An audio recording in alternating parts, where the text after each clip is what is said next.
What if the answers to your deepest struggles were written thousands of years ago, yet speak to you like they were written today? Welcome to a sacred journey through the Bhagavad Gita. This is the first of 18 powerful summaries, each one devoted to a chapter that holds timeless wisdom for the modern soul. In this series, we won't just explore verses. We'll unfold truths that can transform how you think, act, love, and live. So if you've ever felt lost, conflicted, or hungry for clarity, this is for you. Stay with me till the end, and I promise, by chapter 18, your perspective on life will never be the same. The Bhagavad Gita doesn't begin with enlightenment. It begins with a breakdown. It opens not with divine wisdom, but with a man at war, with himself. On the battlefield of Kurukshetra, two mighty armies stand face to face, bows drawn, chariots aligned, destiny holding its breath. And amidst the rising tension, the most powerful warrior, Arjuna, asks his charioteer Krishna, "Take me between the armies." He's not looking for strategy, he's looking for clarity. But what he finds shakes him to his core. As he gazes upon his elders, his teachers, his cousins, his brothers, he doesn't see enemies. He sees his very identity, his past, his relationships. And suddenly, the battlefield becomes a mirror, showing him the weight of his own attachments. Arjuna's hands tremble, his body burns, his bow slips from his grip, and with a cracked voice he says, "My mind is reeling.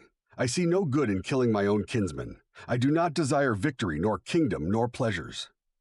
This isn't the weakness of a soldier. It's the wisdom of a soul waking up. Arjuna is not afraid of death. He's afraid of meaninglessness. What is the use of conquest if it costs you your own humanity? He sees through the illusion of victory and realizes, in war, even the winner loses something sacred. His emotions overflow, his logic crumbles, and yet Krishna says nothing. Not yet. Because sometimes the divine allows you to break before offering you truth. Arjuna continues, pleading, "It would be better if the sons of Dhritarashtra, with weapons in hand, killed me unarmed and unresisting." He's ready to surrender, but not to truth. He's surrendering to despair. He confuses compassion with helplessness, nonviolence with avoidance. And this confusion is sacred, because the first chapter of the Gita is not about battle. It's about the inner chaos we must face before clarity can dawn. It's about the spiritual exhaustion that comes from trying to be strong for too long. Arjuna, the greatest archer alive, falls to his knees. His eyes flood, his voice breaks, and in that raw vulnerability, something profound begins. The ego cracks open. The false self begins to dissolve. Chapter 1 is called Arjuna Vishada Yoga, the yoga of Arjuna's despair. Yes, despair is yoga. Pain is sacred. Confusion is divine. Because without this unraveling, no true wisdom can enter. The Gita teaches that you can't skip the collapse. You must feel it. You must sit in it, not numb it, not escape it, just witness it.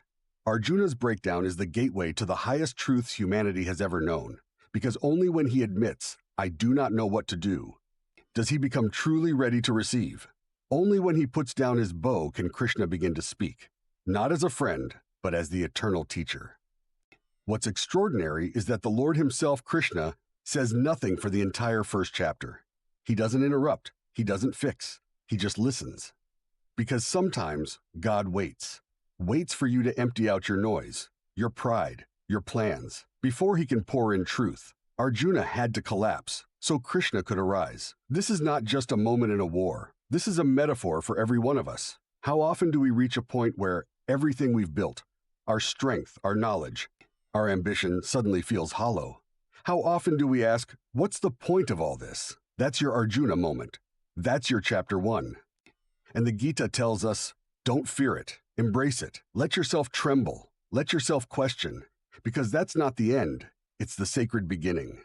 The battlefield is not outside, it's within, between your conditioned self and your true self, between your attachments and your awareness, between what the world expects from you and what your soul whispers in silence.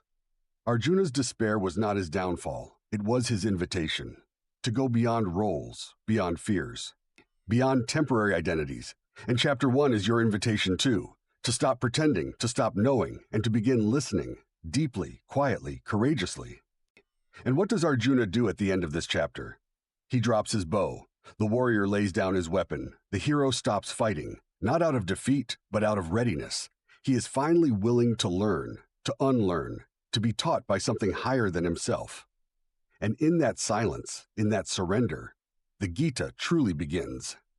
Chapter 1 is not a detour from enlightenment. It's the doorway. It is the space between the breath, the stillness before the storm, the tear before the truth.